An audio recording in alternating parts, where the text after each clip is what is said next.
Hello friends. आज मैं आप सबके सामने एक स्टोरी पेश कर रही हूँ। यह कहानी बिल्कुल काल्पनिक है। दोस्तों, यह कहानी 1995 की गर्मियों से शुरू होती है। विमला एक विधवा औरत थी जिसके पति का लंबी बीमारी के बाद देहांत हो गया था।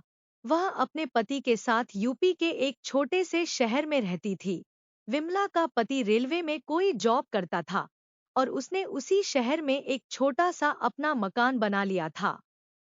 पति की मौत के बाद विमला को अपने बेटे और बेटी के पालन पोषण के लिए काफी मुश्किलों का सामना करना पड़ा। इसके लिए उसने लोगों के घरों में भी काम किया।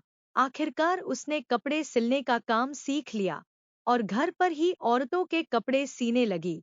सिलाई और पति की पेंशन से वह अपने घर और बेटे बेटी की पढ़ाई को ठीक से चलाने लगी।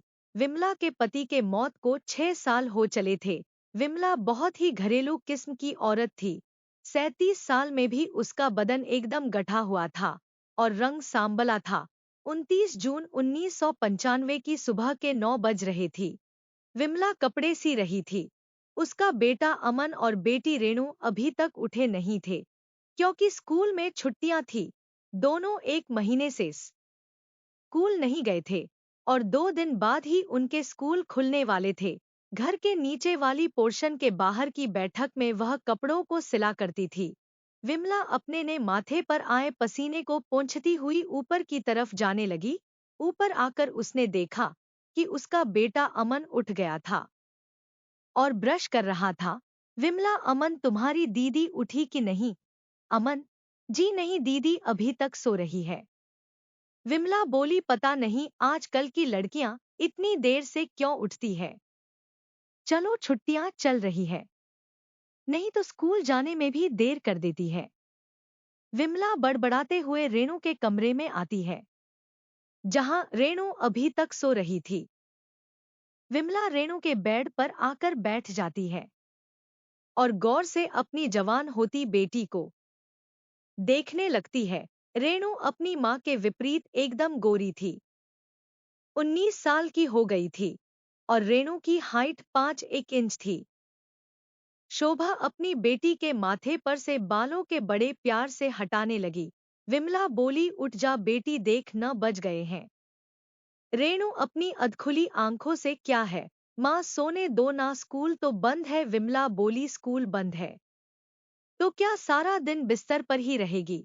चल जल्दी उठ जा। रेणु अपनी आंखें मलती हुई बेड पर उठकर बैठ गई और अपनी माँ के गले से लग गई।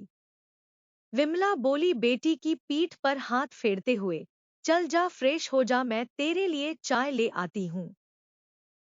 रेणु बोली, ठीक है माँ। विमला उठकर नीचे आ गई। नीचे आते हुए उसके चेहरे पर परेशानी के भाव थे।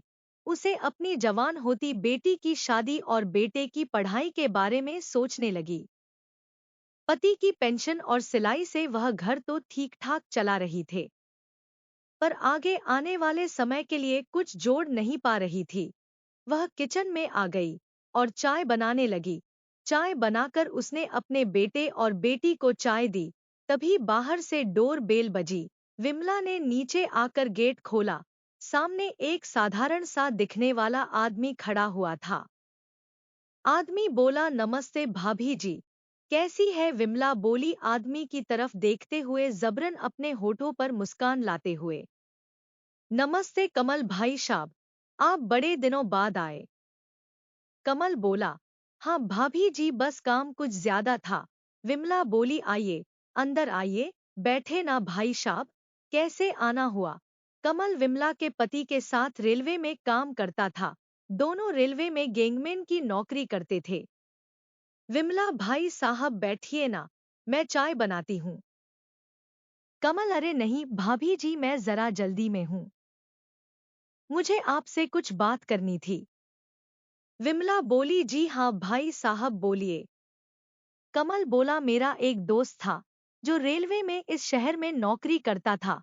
उसका परिवार लखनऊ में था। उसकी मौत कुछ दिन पहले हो गई।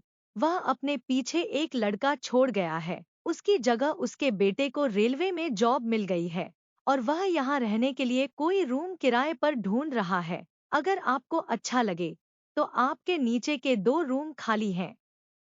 तो एक अगर उसे किराए पर मिल जाता तो बहुत अच्छा होता। कमल की बात सुन विमला सोच में पड़ गई कि अगर वह उसे रूम किराए पर दे दे तो कुछ एक्स्ट्रा इनकम भी हो जाएगी। विमला बोली ठीक है भाई साहब आप उसे ले आइए। कमल बोला मैं उसे रूम का रेंट कितना बताओ। विमला बोली जो आप ठीक समझे कमल 4,000 महीने का ठीक रहेगा। विमला बोली जी ठीक है। कमल बोला बेचारा अकेला है, अगर आप उसे खाना वगैरह भी दे और उसके बाकी के काम भी कर देना तो वह 4,000 महीने के भी देने के लिए तैयार है। विमला बोली ठीक है भाई साहब, उसके खाने पीने और बाकी काम का इंतजाम भी हो जाएगा। कमल बोला तो ठीक है, मैं आज शाम को उसे अपने साथ ले आऊंगा और आप उसे बात कर लेना। उसके पास कुछ ज्यादा सामान भी नहीं है, बस कुछ चीजें हैं। यह कहकर कमल वापस चला गया और विमला अपने काम में लग गई। विमला ने नाश्ता बनाया और बच्चों के साथ नाश्ता करने लगी। अमन बोला माँ मुझे नए वीडियो गेम चाहिए, पुरानी वाली खराब हो गई है। विमला बोली ठीक है, नए ले लेना। अब तो चुपचाप नाश्ता कर। और तीनों नाश्ता करने लगे। दोपहर के 2 बज रहे थे, गर्मी बहुत ज्यादा थी, गली एकदम सुनसान थी। अमन और रेणु सो रहे थे और विमला नीचे कपड़ों की सिलाई कर रही थी। तभी डोर बेल बजी। विमला ने उठकर गेट खोला तो सामने कमल खड़ा था। उसके साथ एक 19 साल का लड़का खड़ा था। इससे पहले कि विमला कुछ बोलती कमल बोला बहन जी मैं इसी के बारे में बात कर रहा था। विमला बोली आइए, अंदर आइए। दोनों विमला के साथ बैठक में आ गए। विमला ने उन्हें सामने पड़ी चेयर्स पर बैठा दिया। कमल बोला लीजिए भाभी जी, अब आपको जो कुछ पूछना है पूछ लीजिए। विमला बोली तुम्हारा नाम क्या है बेटा। लड़का बोला जी संजय। विमला बोली देखो संजय, मैं तुम्हें अपना रूम रेंट पर दे रही हूँ, पर तुम्हें कुछ रूल को मानने पड़ेंगे। संजय बोला जी। विमला बोली एक तो घर पर टाइम से आना होगा और अपने काम से मतलब रखना होगा। संजय बोला जी। विमला बोली हर महीने के 8,000 देने पड़ेंगे। संजय बोला मुझे कोई परेशानी नहीं, क्या तुम शराब तो नहीं पीते जी। कभी कब पी लेता हूँ, लेकिन आपको कभी कोई परेशानी नहीं होगी। विमला बोली मुझे खुशी है कि तुमने सच बोला। ठीक है कमल भाई साहब, यह यहाँ रहने के लिए आ सकता है।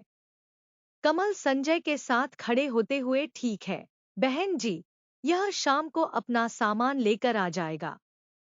विमला बोली जी ठीक है और दोनों चले गए। उनके जाने के बाद विमला ऊपर आ गई और दोपहर के लिए खाना बनाने लगी।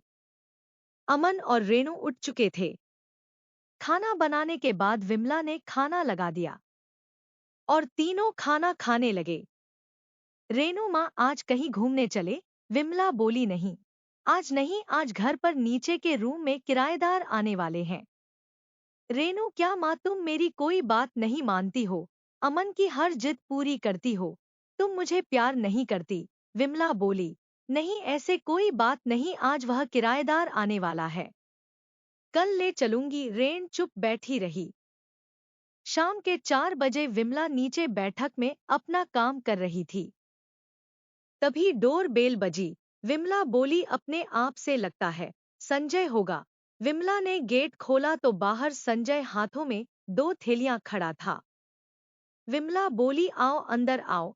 अभी भी बाहर बहुत गर्मी थी। संजय का फेस एकदम लाल हो चुका था और पसीने से भीगा हुआ था।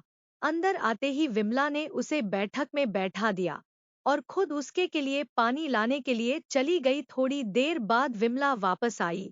उसके हाथ में एक पानी का गिलास था।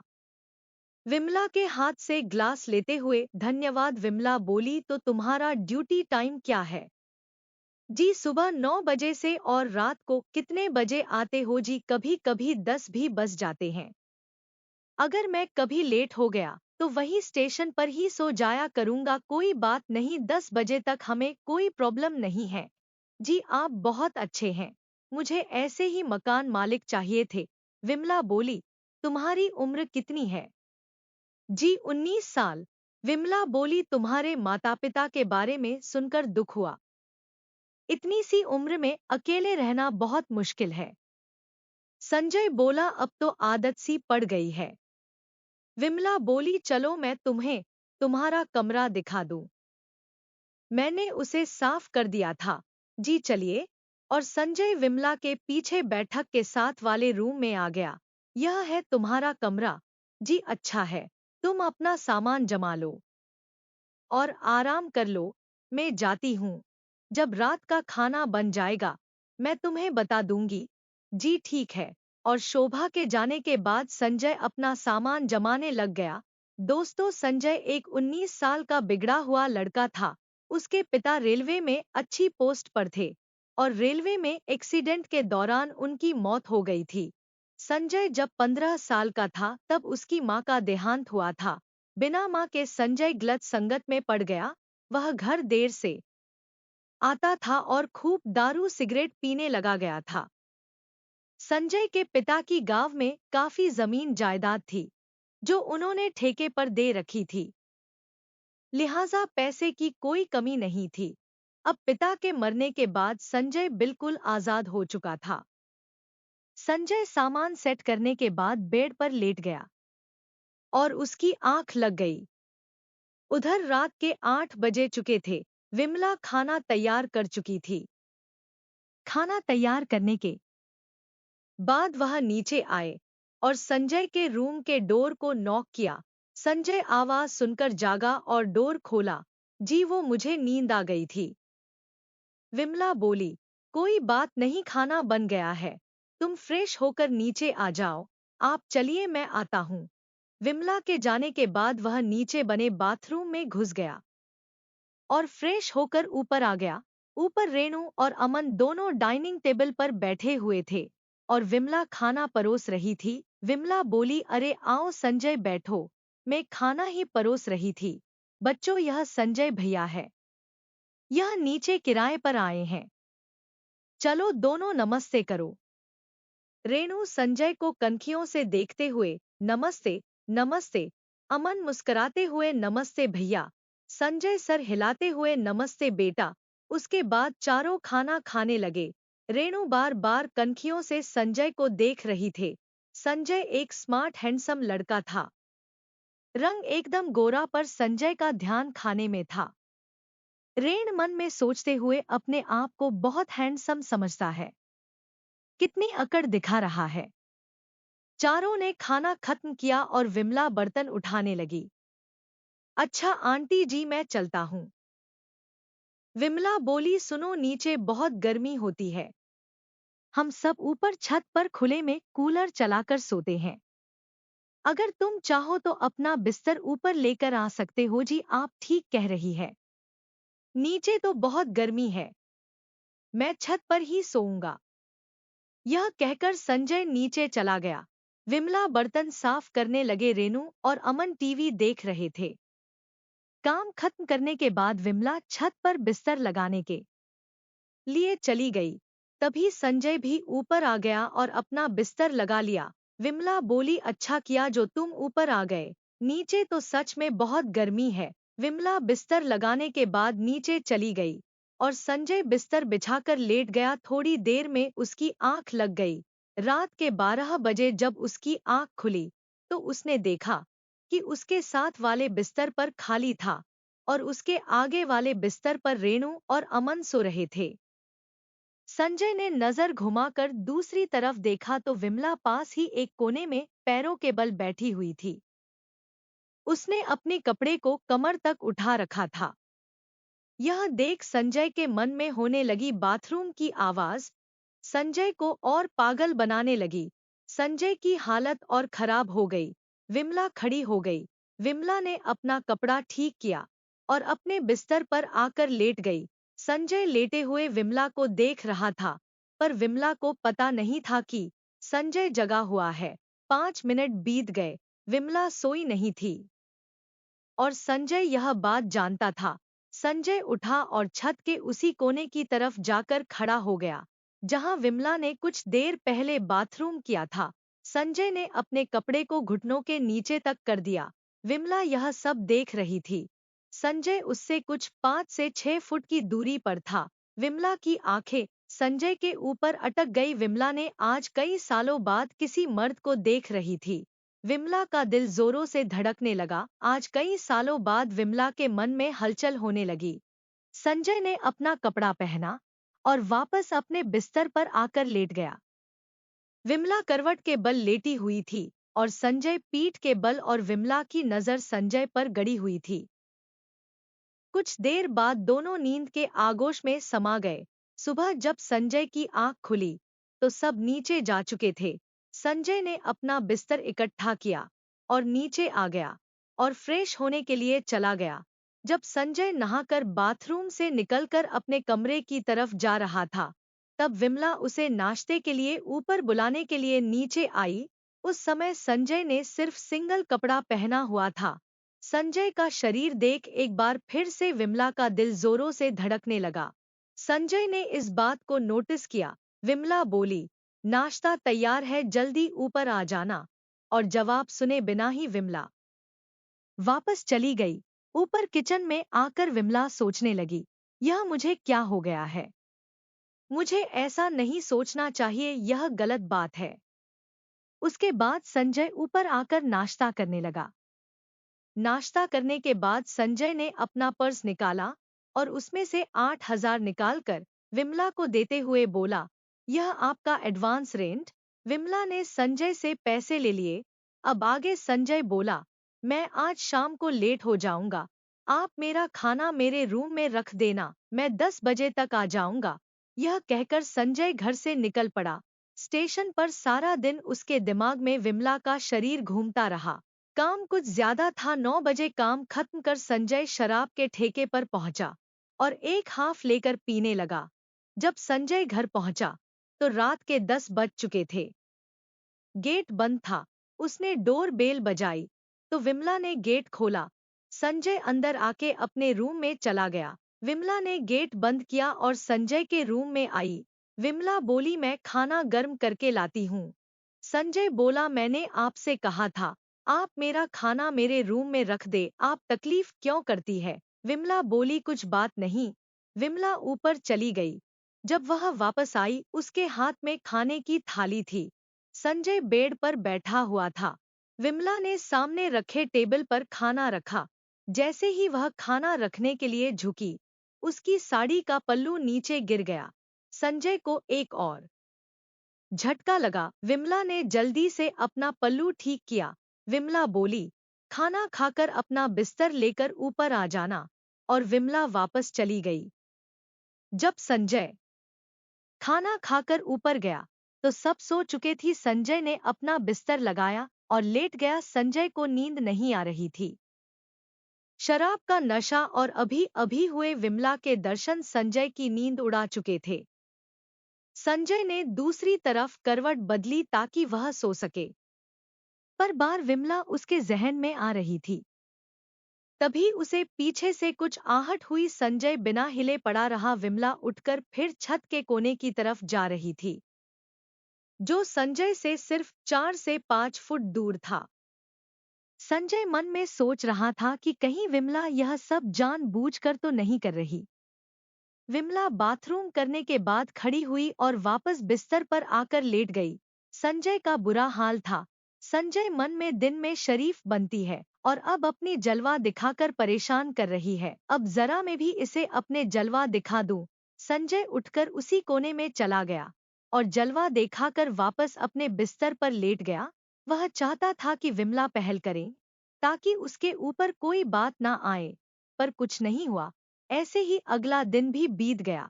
संजय को कुछ समझ में नहीं आ रहा था, इसलिए उसे इन सब से बचने के लिए वहां से ध्यान हटा दिया। एक दिन संजय को घर आते हुए रात के 10 बज गए। जब विमला ने गेट खोला तो संजय शराब के नशे में धुत था। संजय अंदर आ गया और अपने कमरे में चला गया। विमला गेट बंद करके वापस उसके रूम में आई। विमला बोली, इतनी देर क्यों लगा दिया? आज और कितनी शराब पी रखी है तुमने? आगे से लेट मत आना। और विमला खाना लाने चली गई। खाना देकर विमला वापस चली गई। संजय ने खाना खाया और वही सो गया और सुबह नाश्ता किए बिना ही अपने काम पर चला गया। उस दिन रेनू और अमर का स्कूल स्टार्ट हो चुका था। 3 दिन ऐसे ही चलता रहा। संजय रोज रात को लेट आता। विमला उसे बहुत समझाती, पर वह कोई बात ना मानता। एक दिन रात को संजय दारू पीकर वही स्टेशन पर ही सो गया।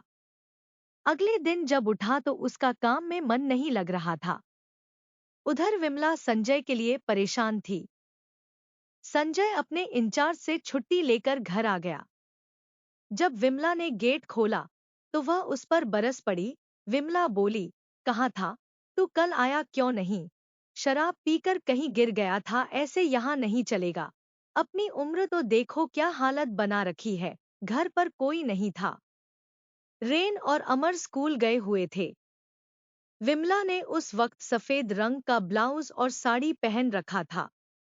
उसका शरीर काफी हद तक संजय को नजर आ रही थी। विमला की बातों को अनसुना करते हुए वह सीधा अपने रूम में आ गया और पंखे का स्विच ऑन किया, पर लाइट नहीं थी। विमला उसके पीछे आई। विमला बोली, मेरी बात का जवाब नहीं दिया, देख कैसी हालत बना रखी है। संजय बोला, आप यहाँ से जाएं, मेरा मूड ठीक नहीं है। और यह कहकर संजय छत पर आ गया। बादल आसमान पर छाए हुए थी। अचानक तेज बारिश शुरू हो गई। विमला उसके पीछे आ गई। दोनों छत पर भीग गए। विमला बोली, कुछ बात है तो बताना, कहाँ था कल? संजय बोला, अभी भी दोनों बारिश में खड़े थे और पूरी तरह भीग चुके थे। तुम्हें इन सब से क्या मतलब, तुम जाओ यहाँ से। विमला बोली, ऐसे कैसे जाओ, कल मुझे तुम्हारी बहुत फिक्र हो रही थी। आखिर बात क्या है? संजय से बर्दाश्त करना मुश्किल हो रहा था। संजय दूसरी तरफ घूम गया। विमला ने उसको बाजू से पकड़कर झटके से सीधा किया। चुप क्यों है? संजय से अब बर्दाश्त नहीं हो रहा था। दोनों छत पर बने स्टोर रूम के साथ खड़े थे। संजय ने अपने बाजू को झटक हुए उससे अपना हाथ छुड़ा लिया और विमला को धक्का देकर स्टोर रूम की दीवार से सटा दिया। तू क्या मेरी बीवी है जो मुझसे इतने सवाल जवाब कर रही है? क्या कहा तुमने? और विमला ने उसे एक चांटा झाड़ दिया। संजय गुस्से से लाल हो गया और उसने आगे बढ़कर विमला को प्यार करने लगा। तभी विमला ने उसे जोर लगाकर धक्का दिया और एक चांटा संजय के गाल पर लगा दिया। जब विमला को अपनी हालत का पता चला तो उसने सर झुका लिया और स्टोर रूम के अंदर आ गई। संजय भी उसके पीछे अंदर आ गया। विमला बोली, वही रुक जाओ, यह ठीक नहीं है। मुझसे बुरा कोई नहीं होगा अगर एक कदम भी। और विमला वही बोलते बोलते रुक गई क्योंकि संजय उसके साथ एकदम नजदीक आ गया था। विमला एकदम घबराकर आगे हो गई और वह स्टोर रूम के अंदर की दीवार के बिल्कुल पास थी और ना ही आगे बढ़ने की जगह थी। विमला बोली, देखो तुम जाओ यहाँ से, यह ठीक नहीं, मैं शोर मचा दूंगी। थोड़ी देर तक कोई हरकत नहीं हुई। विमला का दिल जोरों से धड़क रहा था। उसके दिमाग ने का करना बंद कर दिया था। विमला ने डरते हुए पीछे देखा। जैसे ही उसने पीछे देखा तो वह मंजर देख विमला का दिल और जोरों से धक धक करने लगा। पीछे संजय बिल्कुल तैयार खड़ा था। विमला ने अपनी नजरें आगे कर ली, फिर बिना देर किए संजय नीचे चला गया। विमला कुछ देर वैसे ही खड़ी रही, फिर वह भी नीचे आ गई और नीचे आने के बाद बाथरूम में घुस गई और नहाने लगी। नहाने के बाद उसने दूसरी साड़ी पहन ली और बेड पर लेट गई। विमला मन में सोचते हुए, यह क्या हो गया, मैंने उसे रोका क्यों नहीं? यही सब सवाल उसके जहन में घूम रहे थे। विमला बहुत परेशान थी। थोड़ी देर में उसे नींद आ गई। दोपहर के 2 बज रहे थे। संजय नीचे अपने रूम में सोया हुआ था। तभी डोर बेल बजी। संजय ने उठकर गेट खोला तो सामने अमन और रेनू खड़े थे। वह स्कूल से वापस आए थे। संजय और रेनू की नजरें आपस में टकरा गई।